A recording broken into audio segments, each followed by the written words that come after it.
It's Dom. I am the Uncaped Mama.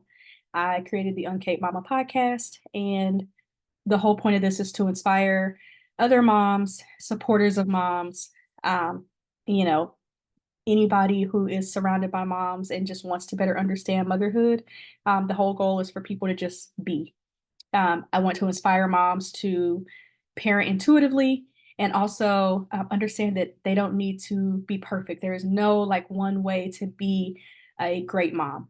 And so that's why this podcast exists. I hope that it inspires you to just be a little bit more yourself each and every day and to start to enjoy more moments that come with motherhood. Today, I wanted to talk about autism. My son has autism spectrum disorder, and he's nonverbal. He is 2, almost 3, and I'm just learning a lot about parenting and so many things. And something really powerful happened during our meeting with one of his therapists this week, and I thought it was so enlightening and eye-opening that I wanted to share it in hopes that it gives people a little bit more understanding, more compassion, and that it is eye-opening to folks who may be seeing parents, particularly moms with children with autism, and the ways in which we move. So I will share a little bit of backstory, then I'll get to, this like super enlightening moment. So I knew that like my son wasn't meeting certain developmental milestones pretty early on. I mean, probably starting around 11 months is what I noticed. Oh, he never did that. Oh, this is something else he's never done. Started to observe it a little bit more, picking up on things.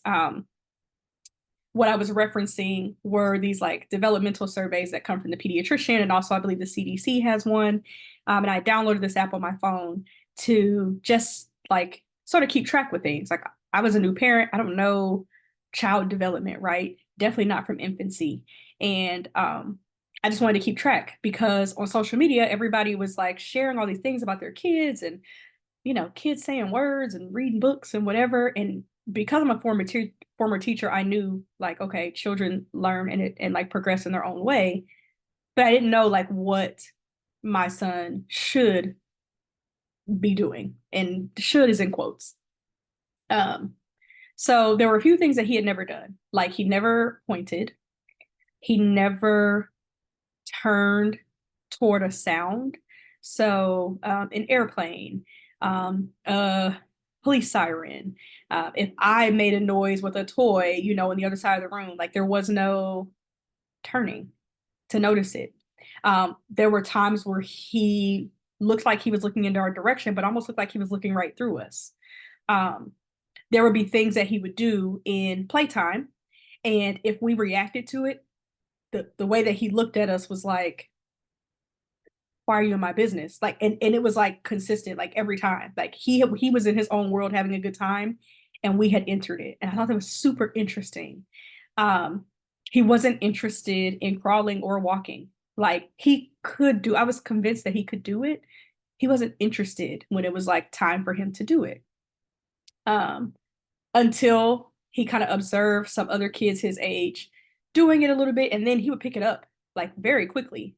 But I noticed like he just, other kids would like kind of get curious about it. And he just wasn't. He had this significant change in what he wanted to eat, and I realized like that seems like a sensory thing. And so as I like learned more, I started to advocate for him. I knew like there are just some milestones he's not meeting, and that list is growing. And I ultimately want to learn to be able to support him. And so he was only about 16 months when I started. It was before then. He was around 12 months when I first started having the conversations with his pediatricians about the milestones that were being missed and like what can I do to support that. At the same time, because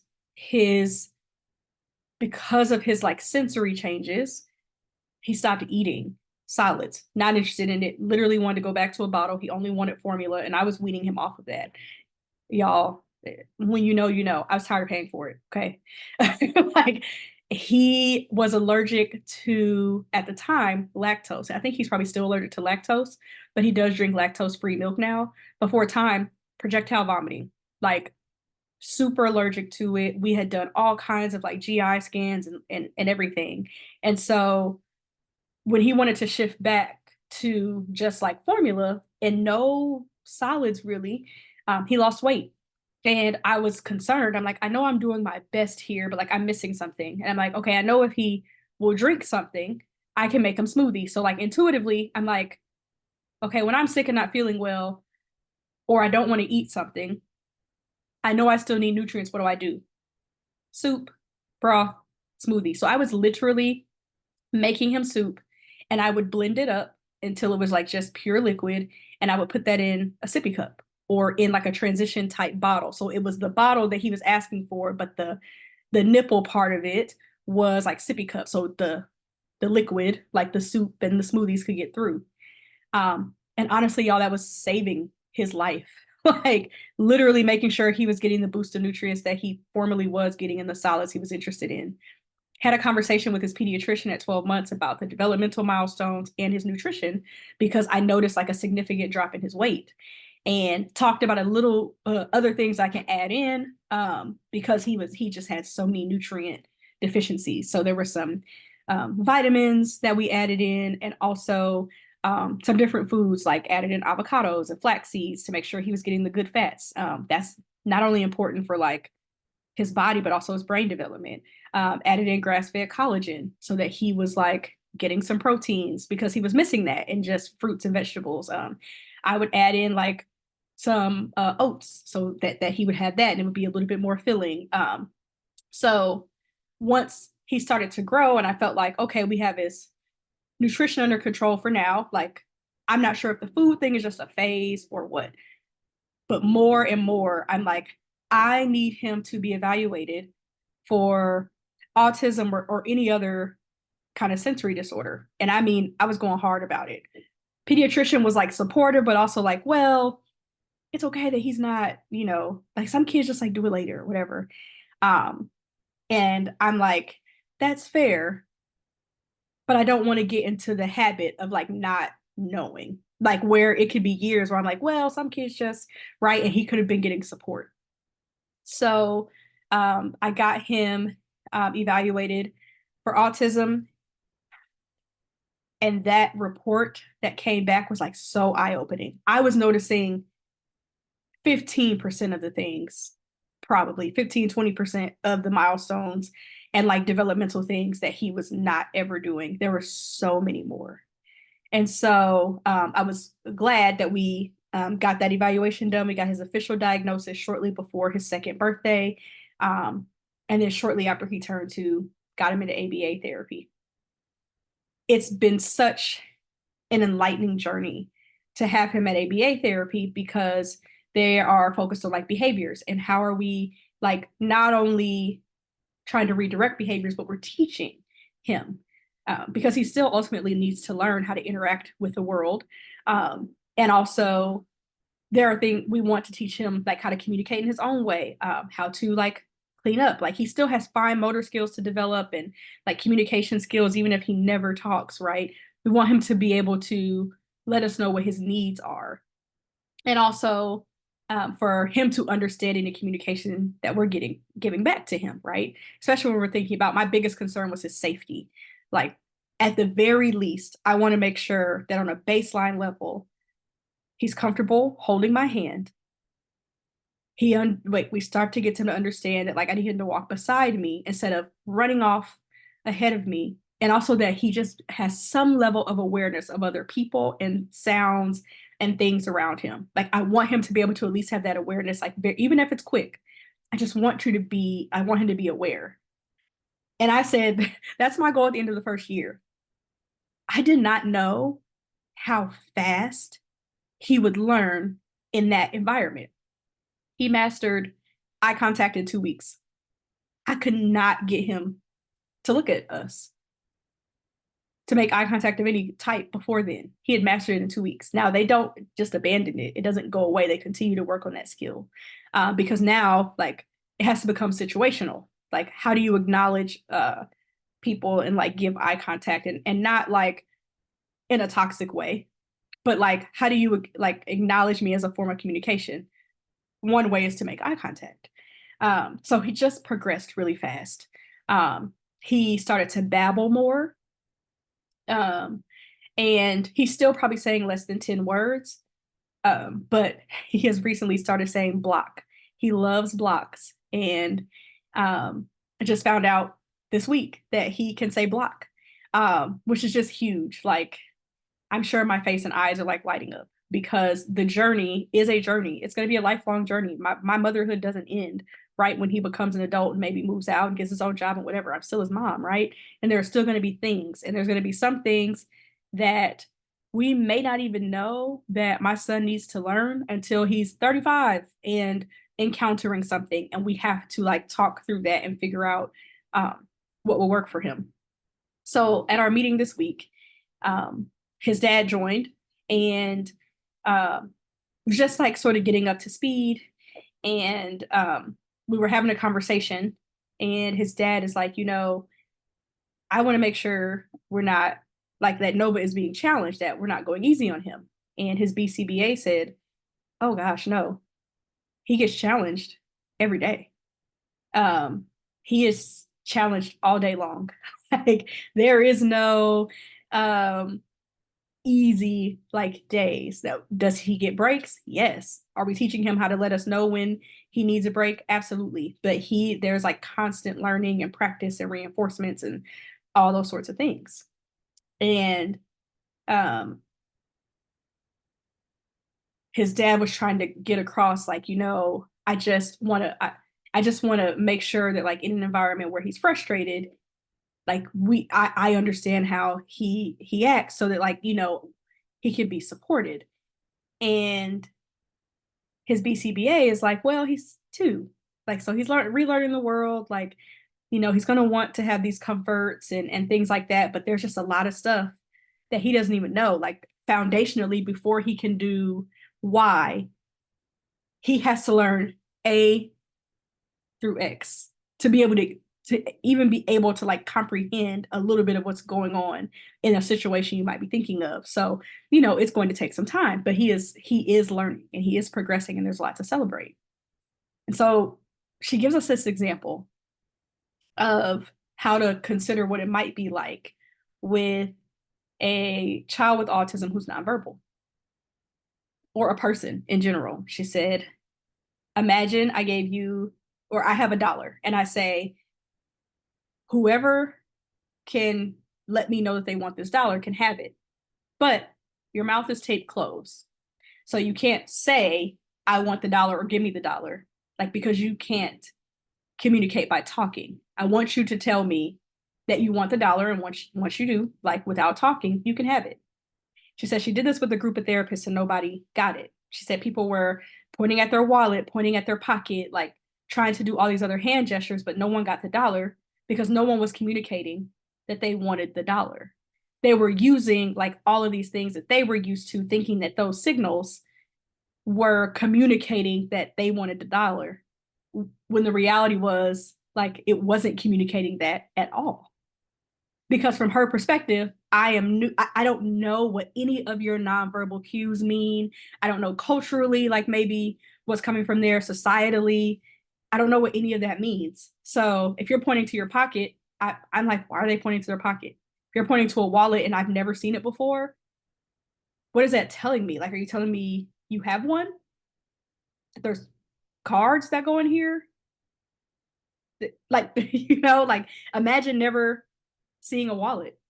And like, if you can imagine and go all the way back, like, I bet you can't even remember what it was like the first time you saw a wallet and all the questions that went through your mind about it. And then imagine seeing a different type of wallet and trying to figure out, well, I remember what that one looked like. How does this one even function? Because it doesn't have all the slots and whatever, right?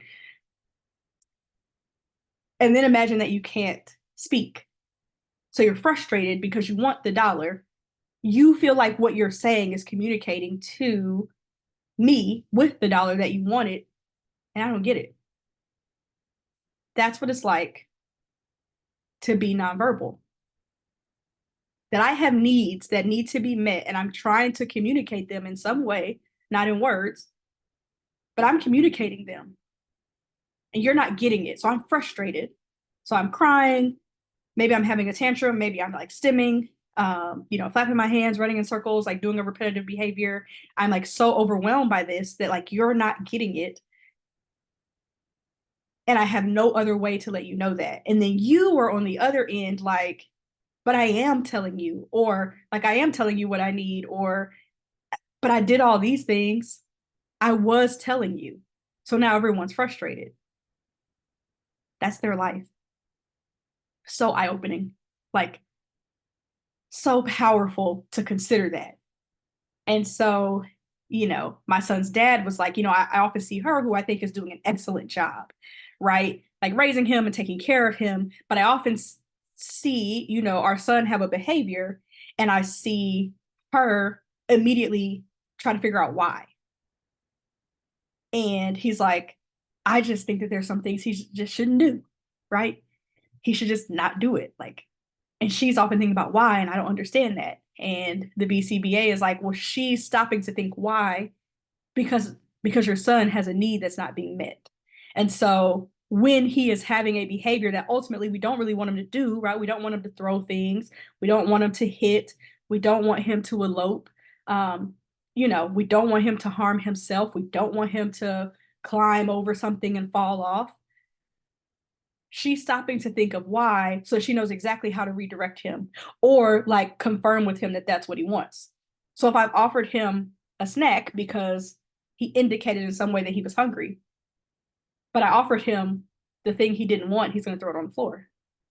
But if I stop and offer him two options and he gets to point to the one that he wants, and that was right, we're way more successful. Because now he was able to communicate very quickly and very clearly, I don't want this, I do want that.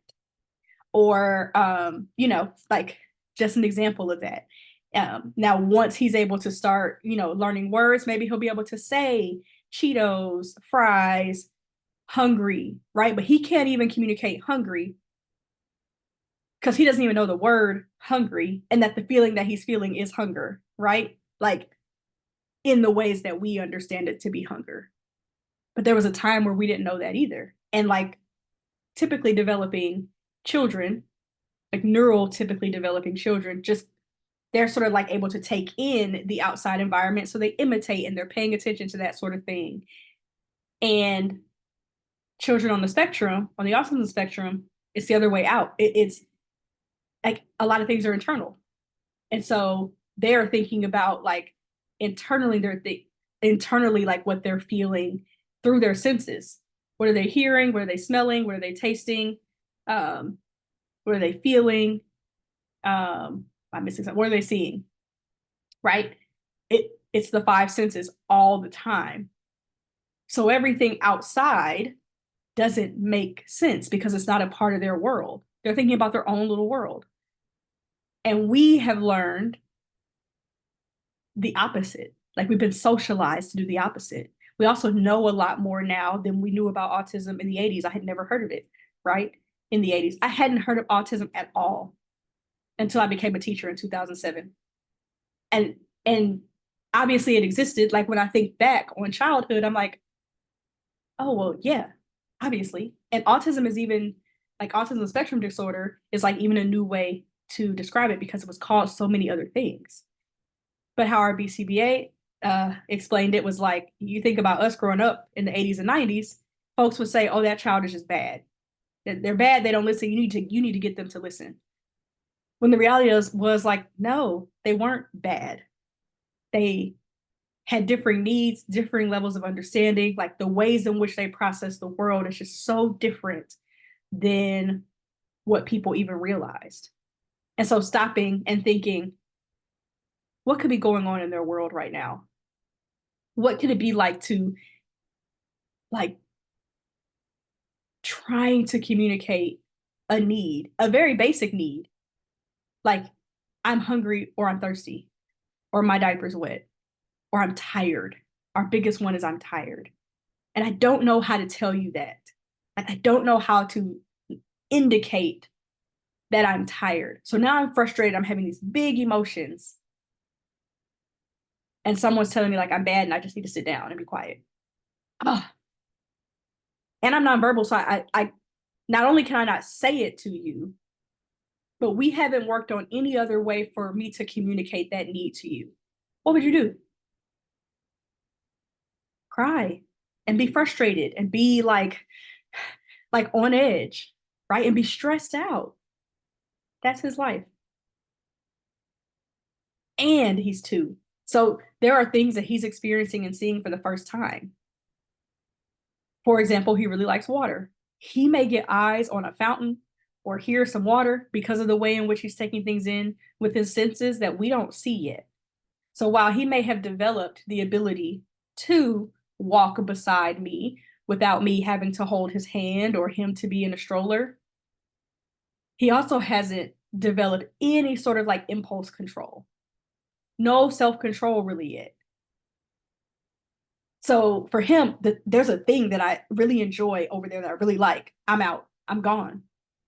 I'm thinking about his safety. He's thinking about there's a thing that I really like and I got to get to it. He's not thinking about the fact that like I need to stop and communicate that to mom that I want to go to that fountain. Or I need to stop and communicate to dad I want to go to the fountain because I love water. It's let me just go get it because he doesn't even know that I need to stop and communicate that to them. Then if he was to stop and say I need to communicate that to them, he can't say it. Then we may not even have things available, right? In the ways in which he communicates right now, where he can point to a picture and say, I want to go to the fountain or water, right? That's not there. And this is his first time seeing that thing. So, like, how could we be prepared? We don't know it exists. It's his first time seeing it. He's excited, right? That's a lot. So when you slow down and you realize that, you have a little bit more compassion. I mentioned today that to his dad, I've stopped apologizing for my son having autism. I'm sorry, he has autism.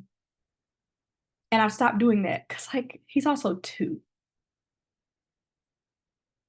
I I can't control, right, his behavior. And he doesn't do anything just like blatantly crazy, right? But he may get really excited and start stimming in a restaurant because we turned Bluey on while he ate his fries. He's still in his booster seat. Like, why can't he be excited and show it? Because other people in here celebrating birthdays and they sing happy birthday all loud and, you know, laughing and joking and drinking and taking shots and who knows, like, what else, right? How come my 2-year-old can't also, like, be excited about something? Why does he have to be quiet and controlled? Why? He's gentle. So it's very rare that there's any type of, in quotes, aggressive behavior, right? Hitting, pushing. We know the places where it happens though. And it's usually when he gets very territorial at a splash pad. He really likes a certain spout.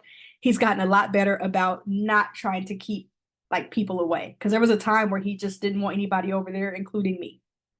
Right. So we've worked with him on how do you play around other children? And they're working on that, right? In therapy with him as well. And he's grown tremendously over the summer. The more exposure we have, the more consistently we go, and the more consistently he's redirected, the more he's able to share space, right? For a time. When he starts to get uncomfortable, he knows to retreat and go take a break and go to another spout. And then once the area clears, he goes back there by himself. And it very naturally happens. I don't have to have a conversation with other kids or parents or anything. Like he very naturally, because he's learned how to be more aware, he's able to pick up on the fact that, oh, it's cleared out. I can go back over there. Right? Like he's brilliant. Children with autism are brilliant. Neurodivergent people are brilliant. Brilliant. They see the world differently. They interact with the world differently, but they're brilliant. And even if they have limitations related to communication, all is not lost. There are ways to teach them, and there are ways to create ways to communicate that work for everyone involved. And then you just remain consistent in that. Because some people think like, oh yeah, well, let's teach them sign language. And while that is a universal language, it doesn't help you if other people don't know sign language. And there's a ton of people that do not. So he might be sitting around and people are like, oh, that's cute. He's so cute. Oh my gosh, that's so cute. And the whole time he's trying to tell you he's hungry. And you didn't pick up on it fast enough. So now you think he's bad because he pushed a chair over to kind of put on the counter to get some Cheetos. And you're like, oh, he's bad. He can't be welcome over here. Well, you thought it was cute, but he was actually communicating with you, right? So we've got to find other ways. And so I hope, even just me sharing this helps you to like pause and think about people in general. How can we better communicate with people, period? How do I really get across what I really need in a way that other people understand? How do I listen and watch and like hear and see and observe what people are communicating in terms of their needs? And then how do I meet that need? And if I can't, how do I communicate that I can't meet that need for whatever reason? How do we have more compassion and like not tell moms or not put moms in positions where they have to apologize for being a mom, of a child with autism spectrum disorder, a child with any sort of disability, a child who is learning and going through different stages. Like even physical growth in children hurts. It's not comfortable when they have these growth spurts. When they're overtired, think about how like when you're overly tired, like you are exhausted, you are typically on edge. And like you don't want to be touched. You're like, I just need to get to the bed. Like I'm so tired, right? Imagine being a child who can't communicate that I'm overtired because you don't even realize that's what's going on. You're just not like, I need something. And someone just calls you bad and sends you away. Now you didn't get your need met. And now like you're frustrated. And now it's making you more tired. Right? Like how do we pause and try to be more understanding of people? Because the reality is literally everyone's different from us. Like sometimes we talk about, I work in DEI professionally, and sometimes we talk about diversity, equity, and inclusion like it's just some people that are different. Quite literally, everybody's different from the other people around them. You are your own unique individual, and you are the only person who's with you 100% of the time. So not only do you have these sort of like outward identities and experiences, but inwardly, you've got your own thoughts and your own feelings and your own emotions and all of that. The way in which you're taking in the world through your senses, your past experiences, your traumas, new triggers, new things that you're learning, things that you're processing in the moment, stuff that you're taking in from the world and stuff you're trying to put out into the world. All of these questions and concerns and self-discovery, and that's a lot. How do we have more compassion for people? I would say just stop. Like stop, slow down, figure out what's being communicated here. Or how can I better communicate this? Particularly with the people I'm spending the most time with. How can I be an advocate for myself and those around me? How can I see other people as a mirror? Right? A lot of the times when my son is doing something, it is a mirror for me. It takes me back to the age of remembrance, which for me is around age 4. And I think about very vividly, like some experiences I had when I was 4, where I would be like, why? Why can't I do that? Because I'm a girl.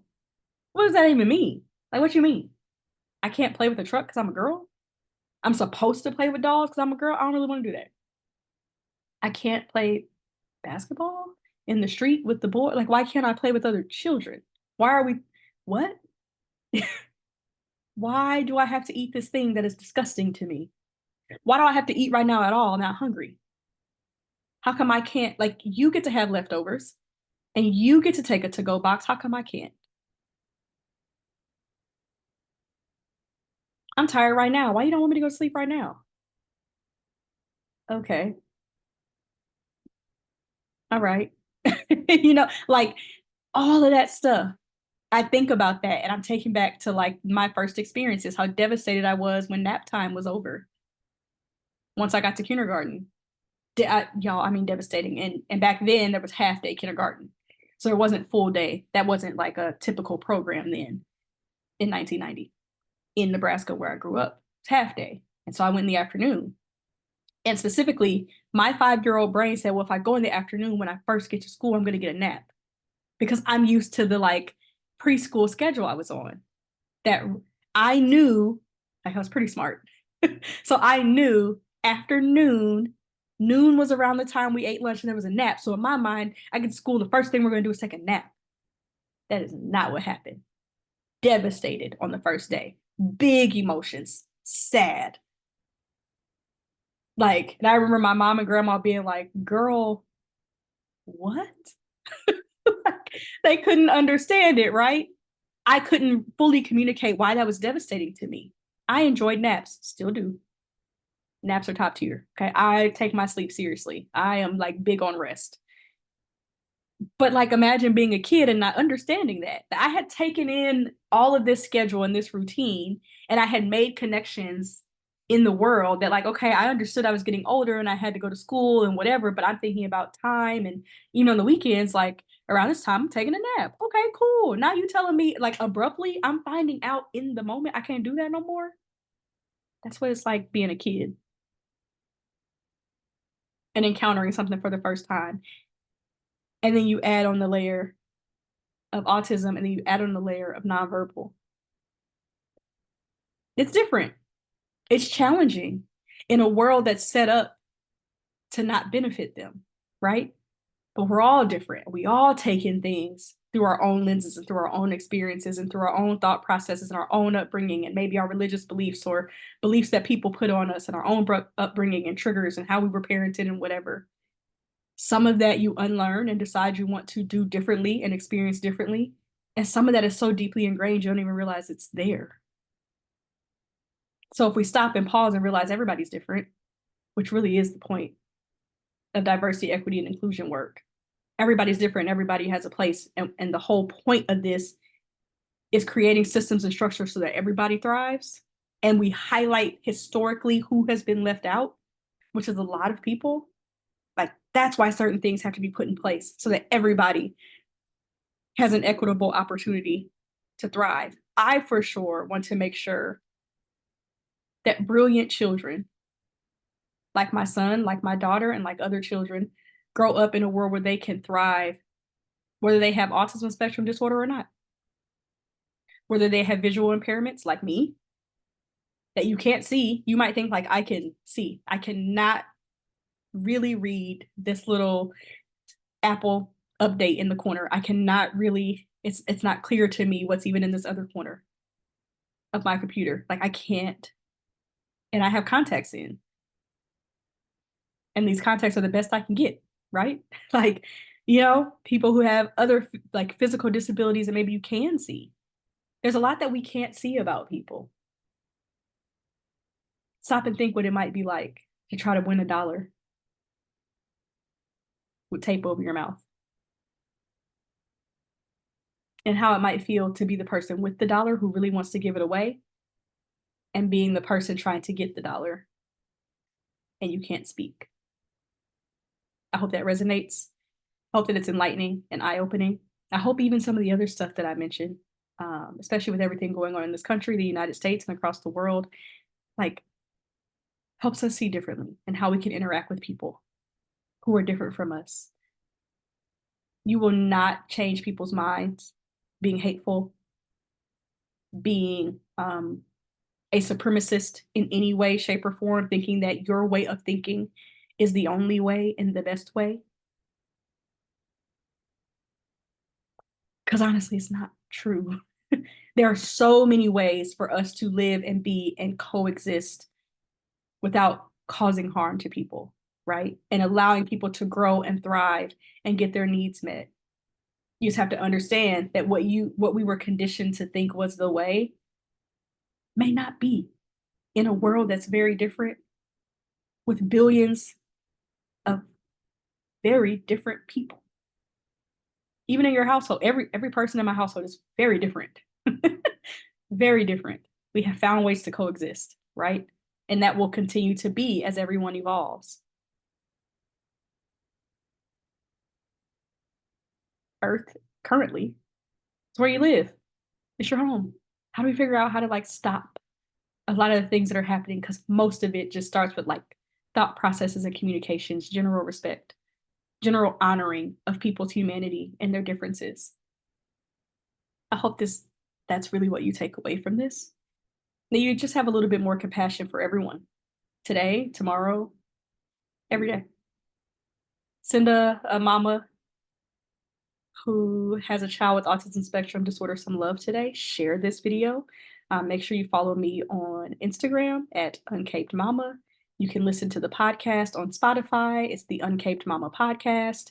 I don't know. I'm going to figure out how to get this from YouTube to Spotify as well, so that my listeners over there get a chance to hear it and also go back and listen to the other episodes. I've got some really cool stuff coming up soon and some really cool guests coming soon. Just working with schedules and all of that. So enjoy the day. Whenever you're listening to this, enjoy today. Enjoy your people. Spread love. Be love. Go easy on yourself, mama. Motherhood is not about you being perfect.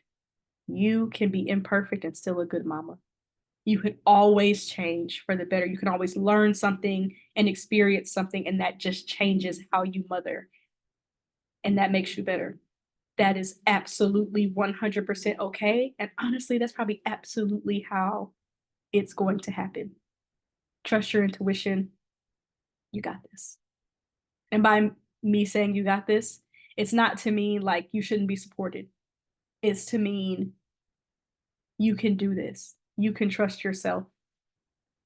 Everything that you need is inside of you. And hopefully you have at least one other person who sees you and hears you and supports you that can help you find a way to anything else that you may need. All right. I'll be back soon.